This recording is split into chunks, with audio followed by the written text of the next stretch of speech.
സുഹൃത്തുക്കളെ നമസ്കാരം. പുതിയൊരു വീഡിയോയിലേക്ക് എല്ലാവർക്കും സ്വാഗതം. നാളെ ദിലീപ് കേസിന്റെ വിധി വരുമ്പോഴേ ആ ഒരു വിധി എന്ത് തന്നെ ആയിക്കഴിഞ്ഞാലും, അതായത് ഇനിയിപ്പോഴും ദിലീപിനെ ശിക്ഷിച്ചാലും ശരി ശിക്ഷിച്ചിട്ടില്ലെങ്കിലും ശരി, നമ്മൾ ഒരു മനുഷ്യനെ നമ്മൾ ഓർക്കണം. അത് വേറെ ആരെയുമല്ല, അതായത് ദിലീപ് കാരണം അല്ലെങ്കിൽ കാവ്യാമാധവൻ കാരണം ഒരുപാട് കണ്ണീര് കുടിച്ച സമൂഹത്തിന് മുന്നിൽ അപമാനിതനായ ഒരു വ്യക്തിയുണ്ട്. നിഷാൽ ചന്ദ്ര എന്ന് പറയുന്ന ഒരു ബാങ്ക് ഉദ്യോഗസ്ഥൻ, കുവൈത്തിലെ ഒരു ഉന്നത ബാങ്കിന്റെ ഉദ്യോഗസ്ഥനായിരുന്നു അദ്ദേഹം. അയാൾ ഒരു കല്യാണം ആലോചിച്ചു, വേറെ ആരെയുമല്ല, അതായത് സിനിമാ താരമായ കാവ്യാമാധവനെ. എന്തുകൊണ്ടാണ് അയാൾ സിനിമാ താരത്തെ വിവാഹം ആലോചിച്ചത്? അതായത് അദ്ദേഹവും ഒരു സിനിമാ താരമായിരുന്നു വളരെ ചെറുപ്പത്തില്. അതുകൊണ്ട് തന്നെ എന്ന് പറഞ്ഞു കഴിഞ്ഞാൽ സിനിമാക്കാരെ അയാൾക്ക് ഭയങ്കര ഇഷ്ടമായിരുന്നു.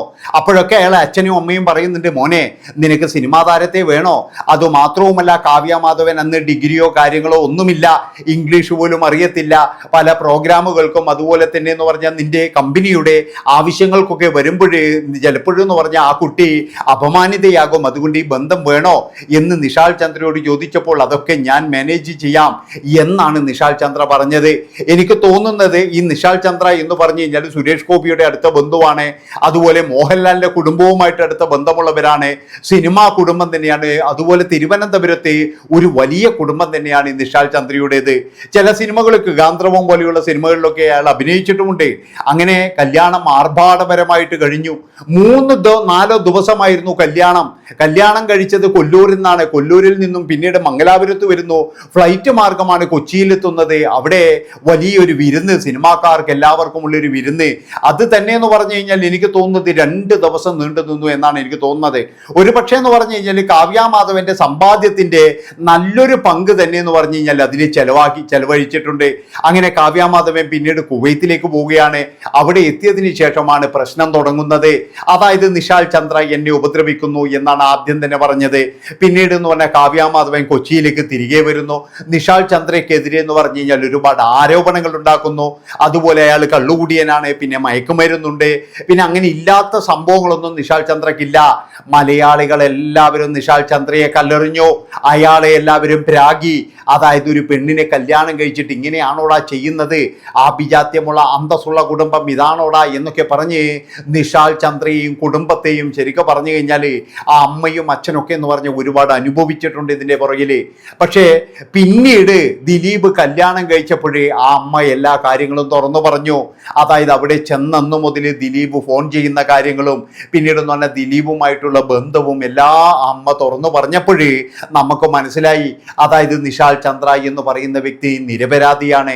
അയാൾ ഇതിൻ്റെ പേരിൽ ഒരുപാട് അനുഭവിച്ചിട്ടുണ്ട്. അയാളുടെ കല്യാണം കഴിഞ്ഞപ്പോൾ മുതൽ പിന്നീട് ഗോസിപ്പുകളൊക്കെ വരാൻ തുടങ്ങിയത് നിരന്തരമായിട്ട് ദിലീപ് വിളിച്ച് കാര്യങ്ങൾ സംസാരിക്കും. അത് തന്നെയാണ് ഈ കുടുംബം തകരാൻ കാരണമെന്ന് പലപ്പോഴും പലരും പറഞ്ഞിട്ടുണ്ട്. അത് തന്നെയാണ് സത്യമെന്ന് ചില ആൾക്കാർ സമ്മതിച്ചിട്ടുമുണ്ട്. അതൊക്കെ ആ ഒരു സമയത്തുള്ള ആ ഒരു വാർത്തയും കാര്യങ്ങളൊക്കെ നോക്കിയാൽ നിങ്ങൾക്ക് മനസ്സിലാകും. ഏതായാലും നിഷാൽ ചന്ദ്ര പിന്നീട് എന്ന് പറഞ്ഞു കഴിഞ്ഞാൽ വിവാഹം കഴിക്കുന്നു. അയാൾ വിദേശത്ത് ഏതൊരു ബാങ്കിന്റെ വലിയൊരു ഓഫീസറാണ്. ഇപ്പോഴേ കാവ്യാമാധവനോ അല്ലെങ്കിൽ മറ്റുള്ളവർക്കോ സ്വപ്നം കാണാൻ കഴിയാവുന്നതിലും മേലെയാണ് നിഷാൽ ചന്ദ്ര എന്ന് പറയുന്ന ഒരു വ്യക്തിയുടെ ജീവിതം. നേരെ മറിച്ച് കാവ്യാമാധവന്റെ ജീവിതം എന്താണ്? അതായത് ദിലീപിനെ കല്യാണം കഴിച്ചു, അതോട് കൂടിയിട്ട് എന്ന് പറഞ്ഞാൽ കാവ്യാമാധവൻ പിന്നീട് എന്ന് പറഞ്ഞാൽ അനുഭവിക്കാത്തതായിട്ടൊന്നുമില്ല.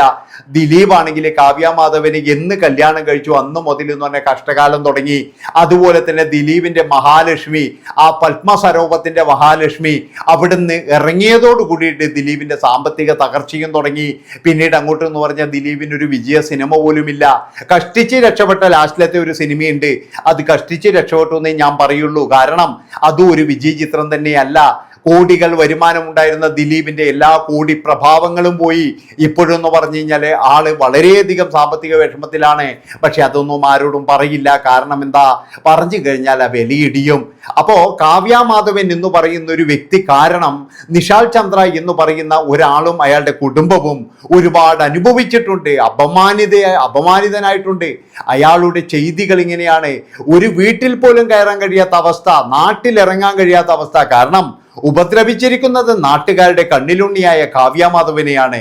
ആ പേരും പറഞ്ഞിട്ടാണ് പിന്നെ ആ മനുഷ്യനെ എല്ലാവരും തേജോവധം ചെയ്ത്. അപ്പോഴും അവർ വിളിച്ചു പറയുന്നുണ്ട്, ദിലീപാണ് ഞങ്ങളുടെ കല്യാണം മുടക്കിയത്, ദിലീപാണ് ഞങ്ങളുടെ കുടുംബജീവിതം നശിപ്പിച്ചത് എന്നൊക്കെ പറയുന്നത് കേൾക്കാൻ ഒരു മനുഷ്യനുമില്ല. അവസാനം ദിലീപ് പറഞ്ഞു അങ്ങനെയൊന്നുമില്ല, ഞങ്ങളുടെ മനസ്സിൽ ഭയങ്കര സൗഹൃദമാണ്. എന്നാൽ ദിലീപ് ആ സൗഹൃദം കത്ത് സൂക്ഷിച്ചോ? ദിലീപ് പിന്നീട് എന്താ ചെയ്തത്? കാവ്യാമാധവനെ ജീവിതത്തിലേക്ക് കൊണ്ടുവന്നു. അങ്ങനെ ഒരു നല്ലവനാണെങ്കിൽ, അല്ലെങ്കിൽ തൻ്റെ സഹോദരിയെ പോലെയാണ് കണ്ടിരുന്നുവെങ്കിൽ ദിലീപ് ആ പണി ചെയ്യാൻ പാടുണ്ടോ? അതാണ് എനിക്ക് ചോദിക്കാനുള്ളത്. ദിലീപും മഞ്ജു വാര്യരും പിരിഞ്ഞോളൂ, ഒരു കുഴപ്പവുമില്ല. അതുപോലെ തന്നെ എന്ന് പറഞ്ഞാൽ ദിലീപിന് വേണമെങ്കിൽ തൻ്റെ മകളെയും നോക്കി ശിഷ്ടകാലം ജീവിക്കാം.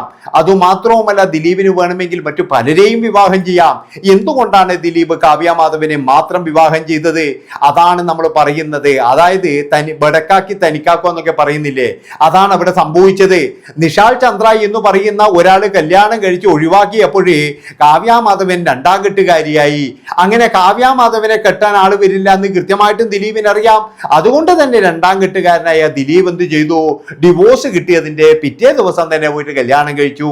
അതാണ് നിങ്ങൾ ആലോചിച്ച് നോക്കേണ്ടത്.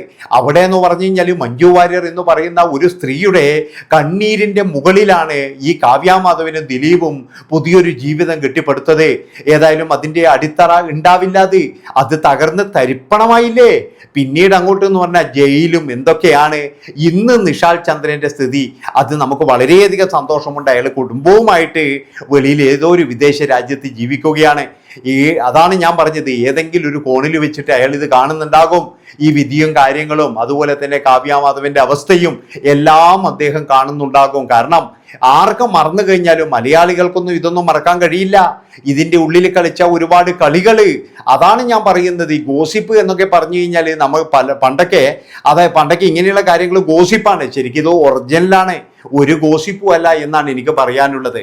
അപ്പോ ഏതായാലും നിഷാൽ ചന്ദ്രയുടെ വീട്ടുകാരായാലും മറ്റു ആൾക്കാരും സുഹൃത്തുക്കളും എല്ലാവരും അതുപോലെ നമ്മുടെ എന്താ പറയുക സമൂഹം തന്നെ കാത്തു നിൽക്കുന്നത് ആ ഒരു വിധിക്ക് വേണ്ടിയിട്ട് തന്നെയാണ്. ആ വിധി എന്താകുമെന്ന് അറിയില്ല. ഇനി ദിലീപിന് അനുകൂലമായിട്ടാണോ ഇല്ലെങ്കിൽ ദിലീപിന് ഇപ്പോൾ ജയിലിൽ പോകേണ്ടി വരുമോ എന്നുള്ളൊരു ആശങ്ക നല്ല രീതിയിൽ സിനിമാ താരങ്ങൾക്കുണ്ട്. നമുക്കെല്ലാവർക്കും അറിയാലോ, ദിലീപിന്റെ കൂടെയൊക്കെ എന്താണ് ഇഷ്ടംപോലെ ആൾക്കാരുണ്ട്. ഇവരൊക്കെ പ്രസംഗിക്കുമ്പോൾ പറയും ഞാൻ അതിജീവിതയുടെ ഭാഗത്താന്നൊക്കെ പറയുമെങ്കിലും ദിലീപിനെ ഇവരാരും തള്ളിയിട്ടില്ല എന്ന് തന്നെ ഞാൻ പറയുള്ളൂ. കാരണം ദിലീപിനെ ഇപ്പോഴും ഇവർക്ക് എല്ലാവർക്കും ഇഷ്ടമാണ്. ഏതായാലും തീയില്ലാണ്ട് പുകയുണ്ടാവില്ല എന്നാണ് ഞാൻ പറയുന്നത്. ദിലീപ് എന്തോ ഒരു തെറ്റ് എവിടെയോ ചെയ്തിട്ടുണ്ട്. അല്ലാതെ എല്ലാവരും ചേർന്ന് ദിലീപിനെ പ്രതിയാക്കാൻ ദിലീപിനോട് അത്രത്തോളം വൈരാഗ്യം ഇവിടെ ആർക്കെങ്കിലും ഉണ്ട് എന്ന് എനിക്ക് തോന്നുന്നില്ല. എന്തിനധികം പറയുന്നത് മഞ്ജു വാര്യർക്ക് വരെ എന്ന് പറഞ്ഞാൽ ദിലീപിനോട് വൈരാഗ്യം ഉണ്ടോ എന്ന് ചോദിച്ചു കഴിഞ്ഞാൽ ഇല്ലാതെ എനിക്ക് പറയാൻ കഴിയുള്ളൂ. അതുകൊണ്ടാണ് ഞാൻ പറയുന്നത് ദിലീപിന് ദിലീപിന് എന്തോ ഒരു ഇത് ചെയ്തിട്ടുണ്ട്, അത് ഉറപ്പ് തന്നെയാണ്. അതുമാത്രവുമല്ല, ദിലീപ് ഇതിനു മുന്നേയും പല കാര്യങ്ങൾ ഇതുപോലെ ചെയ്യിപ്പിച്ചിട്ടുണ്ട് എന്നൊക്കെ പറയുന്നുണ്ടെങ്കിലും അതിനൊന്നും തെളിവോ കാര്യങ്ങളോ ഒന്നുമില്ല. ഏതായാലും നമുക്ക് എല്ലാവർക്കും ആ വിധി വരുന്നതുവരെ കാത്തിരിക്കാം. എന്താണ് കോടതിയുടെ ആ വിധി എന്ന് നമുക്ക് നോക്കാം. നന്ദി, നമസ്കാരം.